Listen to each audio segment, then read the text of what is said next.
ఎన్ని సంవత్సరాల నుంచి వాళ్ళు బోనం తీస్తున్నారు, బోనం ఎత్తుతున్నారు, వాళ్ళ మాటల్లోనే విందాం. నమస్తే అమ్మ, మీ పేరు?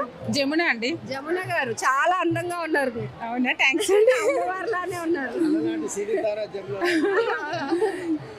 సో ఎప్పటి నుంచి వస్తున్నారు? మేము 30 years నుంచి ఇక్కడనే ఉంటాము. 30 years నుంచి ఇక్కడనే ఉంటాము. ఇక్కడ మంచిగా డెవలప్ అయిందంటే 10 years నుంచి ఇక్కడ మంచిగా డెవలప్ అయింది. చాలా మంచిగా జరుగుతుంది ఇక్కడ బోనాలు. స్పెషాలిటీ ఏంటి ఇక్కడ? అమ్మవారి చరిత్ర ఏంటి? చరిత్ర అంటే ఖచ్చితంగా కోరికలు అయినాయి, ఖచ్చితంగా అవుతాయి. పిల్లలకి ఏదైనా అమ్మవారైనా ఇక్కడ సాగ ఇట్లా వస్తే కూడా మంచిగా జరుగుతుంది. ఇక్కడ ఉగాది పండుగకు వచ్చి ఇక్కడ బచ్చాలు పచ్చడ అవన్నీ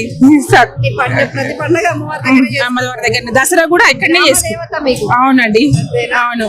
మిమ్మల్ని నిత్యం కాపాడుతున్నాము. అవునండి. ఈ వీడియో కనుక మీకు నచ్చినట్లయితే లైక్ చేయండి, షేర్ చేయండి. న్యూస్ టుడే తెలుగు డైలీని ఫాలో చేయండి.